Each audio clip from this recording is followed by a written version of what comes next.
तन्मूलं गुरुर्वाक्यम् मोक्षमूलं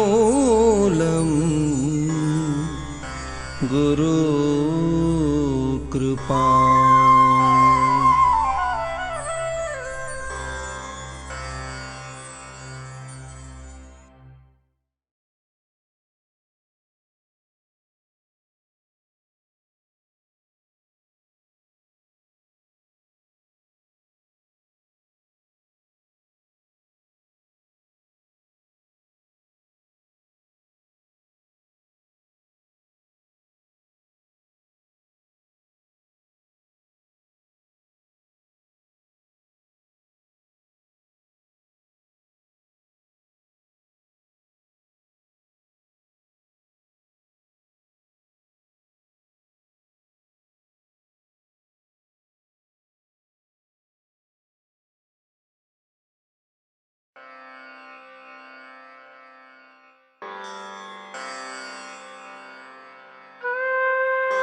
गुरुब्रह्मा गुरुर्विष्णु गुरुदेवो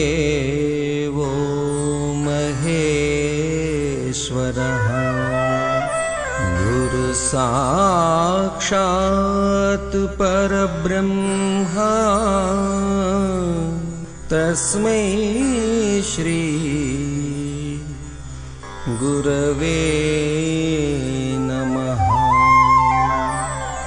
ध्यानमूलं गुरुर्मूर्ति पूजामूलं गुरुर्पदम् मन्त्रमूलं गुरुर्वाक्यम् मोक्षमूलं गुरुकृपा।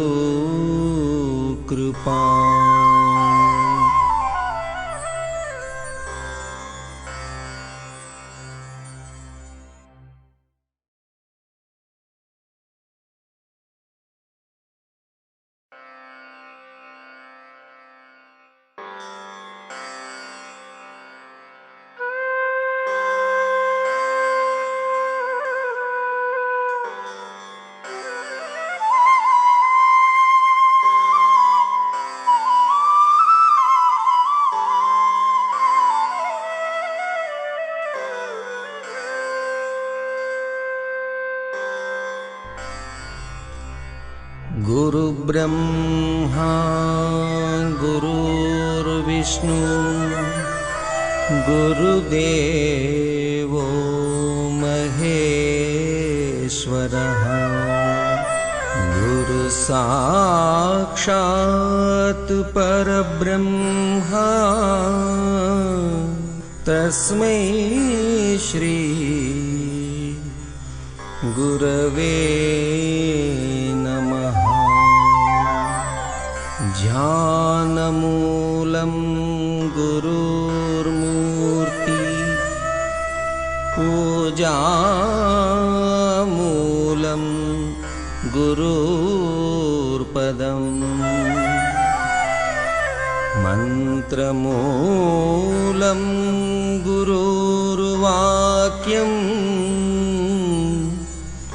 मोक्षमूलं गुरुकृपा।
माता और बंधुओं, अभी एक भजन होगा और भजन के साथ साथ सभी भाई बहन अपने अपने इष्ट का ध्यान करेंगे। बहुत डिटेल में ध्यान के विषय में बताया गया, कैसे करना है। अगर कोई नया भाई आए हो तो बताइए, जिसे फिर दोबारा बताया जा सके। सबसे पहले निश्चित कीजिए कि परमात्मा की कौन सी मूर्त, कौन सी सूरत आपको सबसे ज्यादा प्यारी लगती है। मूर्ति, मूर्त, इष्ट देव, ईश्वर, परमात्मा। अपनी आत्मा से पूछिए कि कौन सी ऐसी परमात्मा की मूर्त है जिसमें सबसे ऊंची भावना आप परमात्मा की डाल सकते हैं। सबसे ऊंची भावना चुनिए।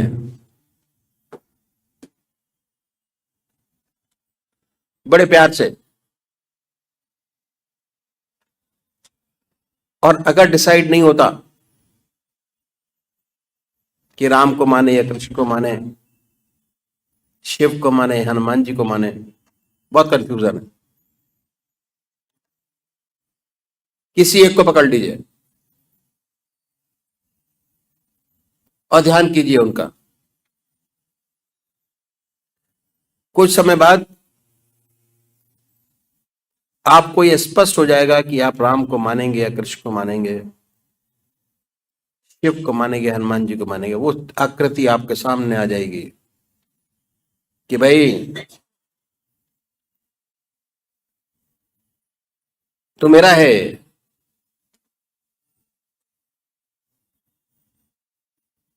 तब अपने इष्ट देव को पकड़िए। एक इष्ट की आराधना, एक इष्ट की पूजा। अगर रोज रोज बदलेंगे उसका कभी लाभ नहीं होगा आपको। चित्त की एकाग्रता प्राप्त नहीं होगी, कंसंट्रेशन ऑफ माइंड प्राप्त नहीं होगा। आप अपने इष्ट की गहराइयों तक नहीं पहुंच पाएंगे। आपको चिरयुक्त शांति, परमानंद की प्राप्ति नहीं हो पाएगी। अगर आपको परमानंद की प्राप्ति की खोज करनी है तो आपको ध्यान के प्रोसेस में जाना पड़ेगा। जैसे जैसे आप ध्यान के प्रोसेस में चलते चले जाएंगे, अपने इष्ट को गहराइयों से याद करते चले जाएंगे। जितना समय आप अपने इष्ट की गहराइयों में देंगे, जितने समय आप उनको याद करेंगे, उतना ही कंसंट्रेशन, गहराइयां आपके इष्ट देव की आपके अंदर बनती चली जाएगी। और जैसे ही याद करेंगे, फौरन बड़े आराम से याद आएगी। बगैर याद किए याद आएगी। सोते जागते, खाते पीते, हर समय उनकी याद होगी। ऐसी आदत बन जाएगी कि जब भी आप खाली हुए, ऑटोमेटिक परमात्मा की याद ऑटोमेटिक शुरू हो जाएगा। काम में बस टूटा, ऑटोमेटिक परमात्मा की याद। काम से छूटा, ऑटोमेटिक परमात्मा की याद। जैसे जैसे आप अपने इष्ट देव की गहराइयों में बढ़ते चले जाएंगे, दिल की हर धड़कन से अपने इष्ट का नाम बड़े प्यार से अपने इष्ट को याद कीजिए और अपने सामने अपने इष्ट देव की मूर्त बनाइए। बड़े आनंदमय स्थिति बनाइए।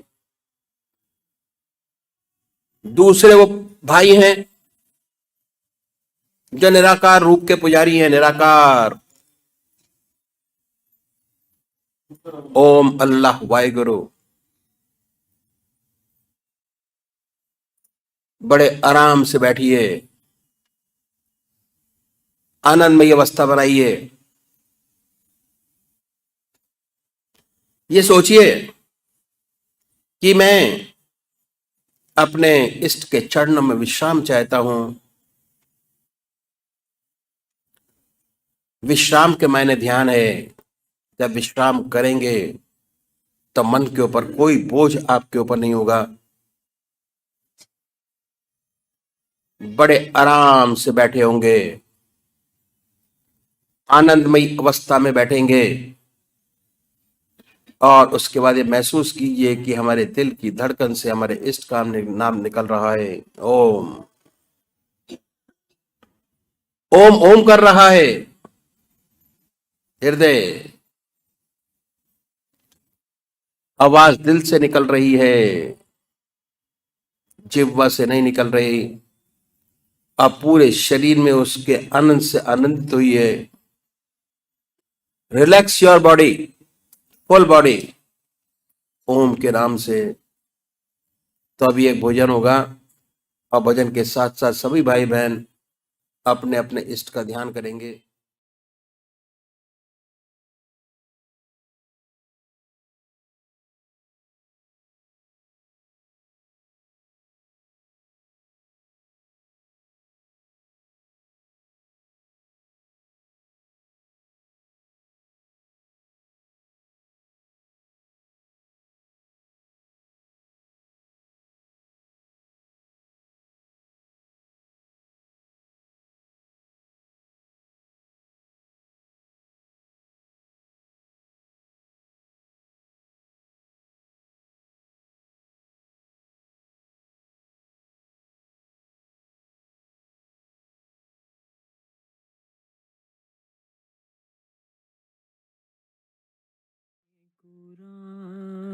ते लड़ लखियां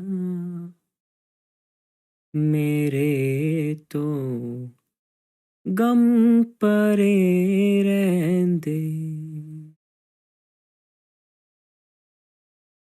मैं अपने गुरां ते लड़ लखियां मेरे तो गम परे रहंदे। मैं अपने गुरां ते लड़ लगियां मेरे तो गम परे रहंदे। मेरी आसा उम्मीदां दे मेरी आसा उम्मीदां दे सदा बूटे हरे रहंदे। कदी भी लोड़ नहीं पैंदी मैनू दर दर तो मंगने दी। कदी भी लोड़ नहीं पैंदी मैनू दर दर तो मंगने दी। मैं अपने भैया जी दी मंगती हाँ। मैं अपने गुरां दी मंगती हाँ। मेरे पल्ले परे रहंदे। मैं अपने गुरां दे लड़ लगियां मेरे तो गम परे रहंदे। मेरी आसा उम्मीदां दे सदा बूटे हरे रहंदे। दुआवां रल करो सइयों मेरा किते पीर ना रुस जावे। दुआवां रल करो सइयों मेरा किते पीर ना रुस जावे। जिन्हां दे पीर रुस जांदे, जिन्हां दे पीर रुस जांदे, ओ जींदे जी मरे रैंदे। मैं अपने भैया जी दी लड़ लगियां, मेरे तो गम परे रैंदे। मेरी आसां उम्मीदां दे सदा बूटे हरे रैंदे। दासन दास दा सहारा ऐ मेरा सतगुरु प्यारा है। दासन दास दा सहारा ऐ मेरा सतगुरु प्यारा है। मैं सदके जां उस माली तो, मैं सदके जां उस माली तो, जेदे बूटे हरे रैंदे। मैं अपने गुरां दे लड़ लगियां, मेरे तो गम परे रैंदे।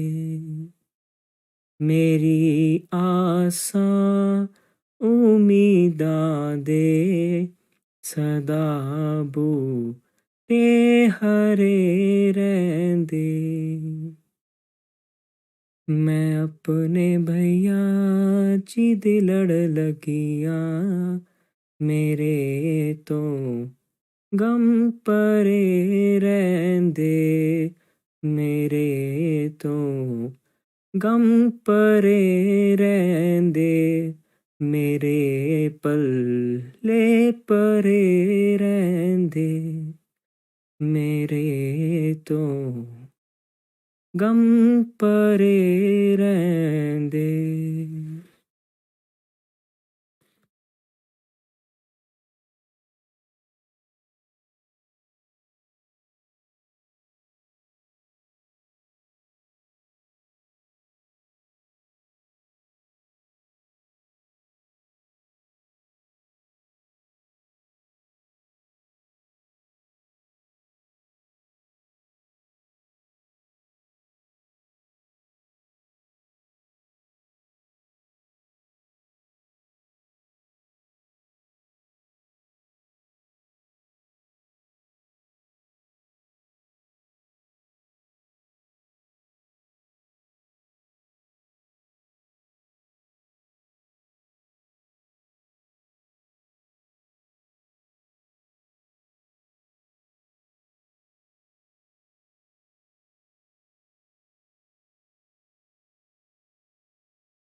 जय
जय सद्गुरुदेव जय पच्चरणम।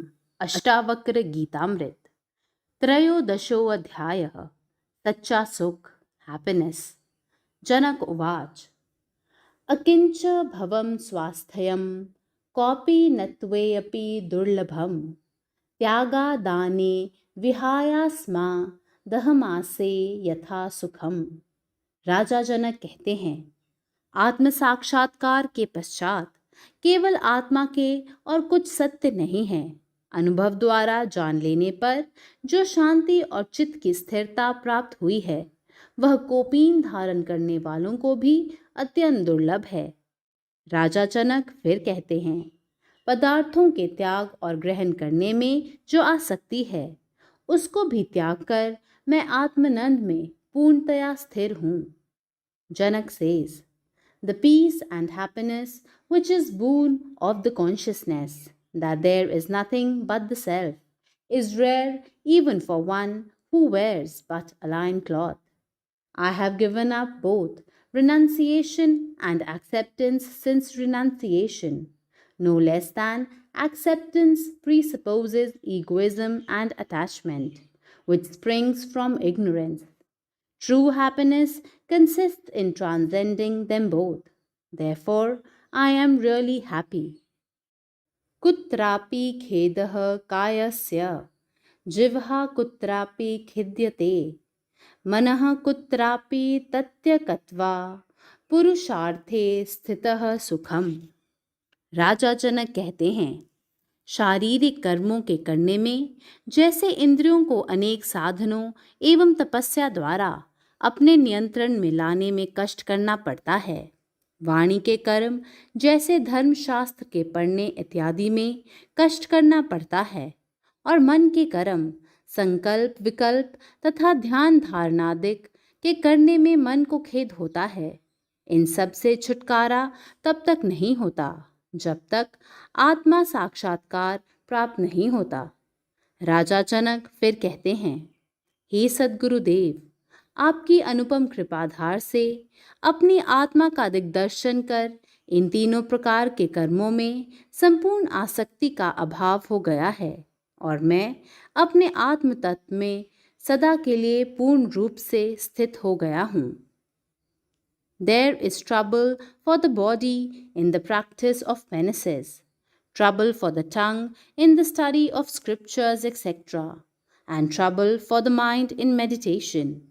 The application of body, speech, and mind for self-realization presupposes imperfection.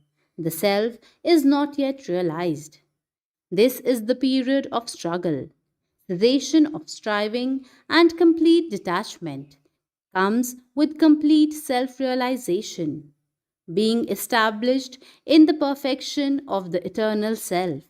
The seer knows himself as distinct from all his actions, physical, vocal, and mental, and is therefore completely detached and truly inactive.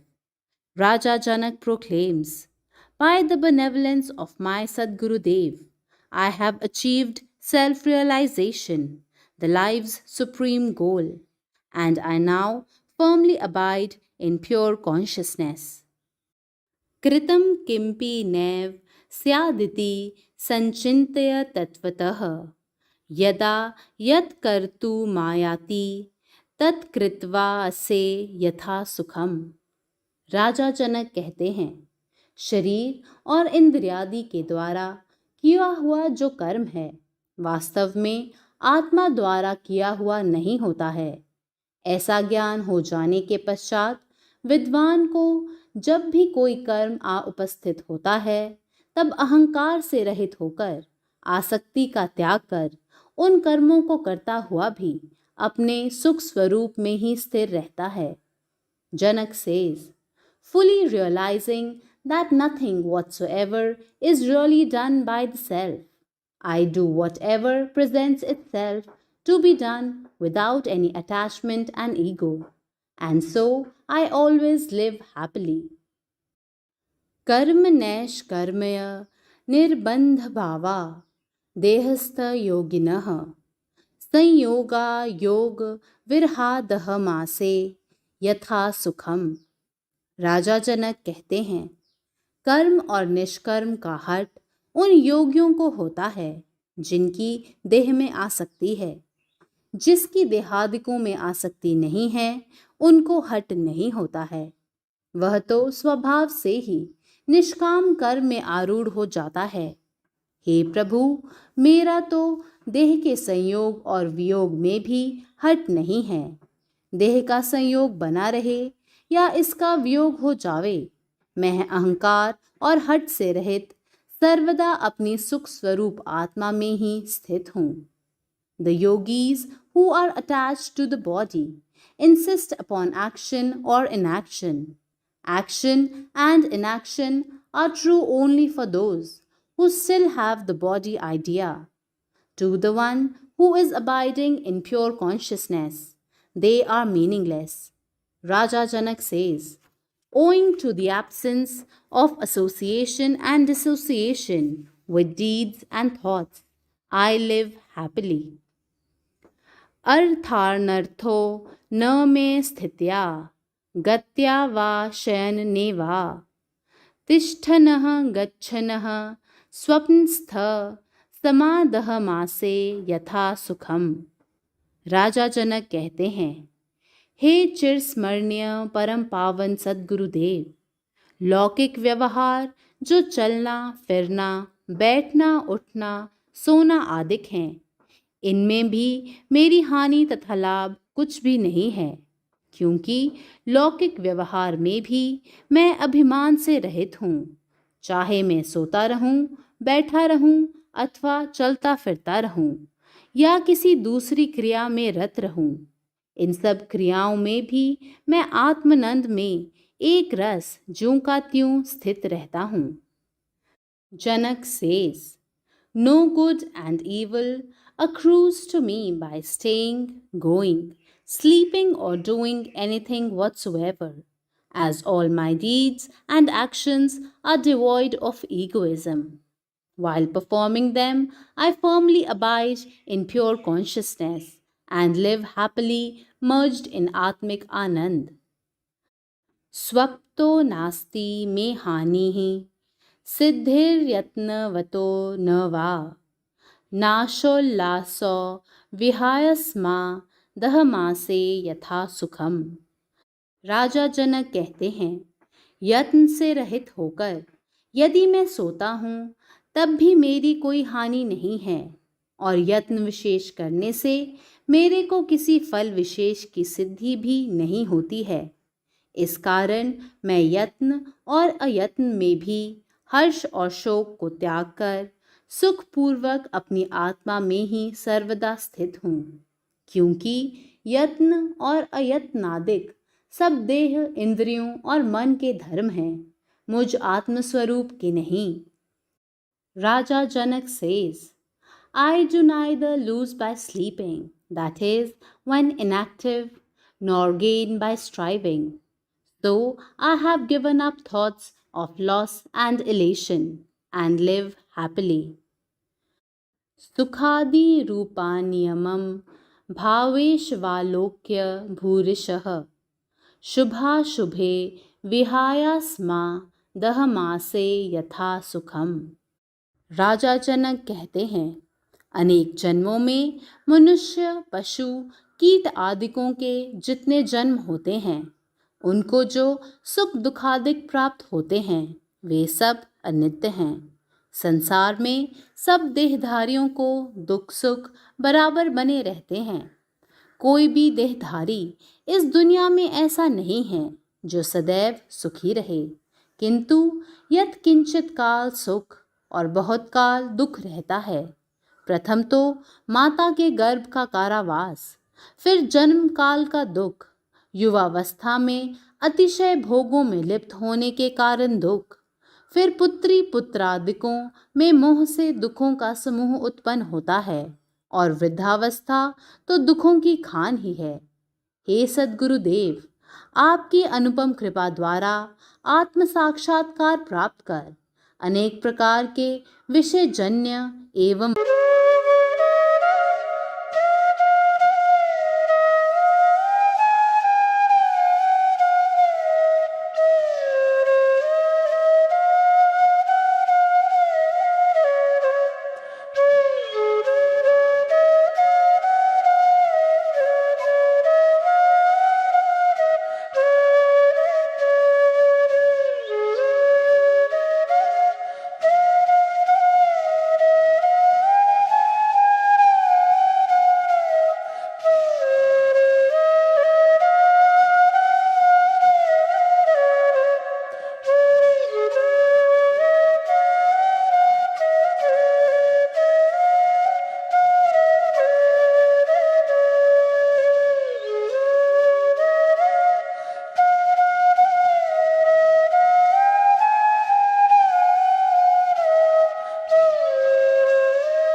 अनमोल वचन अखिल भारतीय संत मत सत्संग के संस्थापक और गृहस्थ में आनंद योग के जनक परम संत महात्मा परम पूज्य श्री यशपाल जी महाराज अर्थात परम पूज्य भाई साहब जी द्वारा प्रतिपादित इन अनमोल वचनों का पालन करना अति आवश्यक है।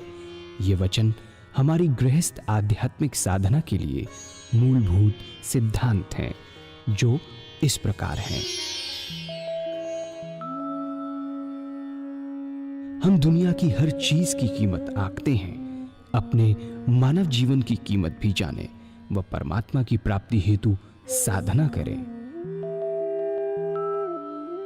मनुष्य योनि एक उपहार है, इसीलिए परमात्मा को धन्यवाद देते हुए आधा घंटा प्रातःकाल, आधा घंटा सायंकाल पूजा अवश्य करें। सत्संग, सतनाम व सद्गुरु को प्राथमिकता देते हुए इसी के आधार पर ध्यान योगाभ्यास अवश्य करें व गृहस्थ के कार्यों को परमात्मा का कार्य समझकर उसी की याद में संपन्न करें। हर समय ये ध्यान रहे कि गुरु कृपा द्वारा परमात्मा की पवित्र सत्ता का हमारी आत्मा में वास है, अतः मन में निरंतर अपने इष्ट देव का जाप करें। मान सम्मान की इच्छा ना करें व अपमान से दुखी ना हो। परमात्मा के अतिरिक्त किसी और का भय ना करें। दूसरों की बुराई न करें, न सुने, सत्य व मधुर बोलें, अश्लील शब्द मुंह से ना निकालें, सभी से नम्रतापूर्ण व सुंदर व्यवहार करें। धर्म पत्नी के अतिरिक्त अपने से बड़ी से माता जैसा, बराबर की से बहन जैसा व छोटी से पुत्री जैसा व्यवहार करें। सांसारिक जीवन यापन की आवश्यकताएं अंतहीन हैं, इसीलिए अधिक से अधिक समय सत्संग में व धन परोपकार में खर्च करें। याद रखें, न स्त्री माया है, न धन दौलत, न ही परिवार। माया वह है जो हृदय को परमात्मा से दूर हटा दे। अतः निरंतर सत्संग और सद्गुरु की शरण में रहने का प्रयास करें। भोजन अपने इष्ट को अर्पण कर प्रसाद रूप में परमात्मा की याद में करें। रात्रि में सोने से पहले अच्छे बुरे कार्यों का आत्मनिरीक्षण कर उसका समुचित पश्चाताप करते हुए ध्यान करें व प्रभु की गहरी याद में ही विश्राम करें। परमात्मा तू ही है, तेरी इच्छा पूर्ण हो।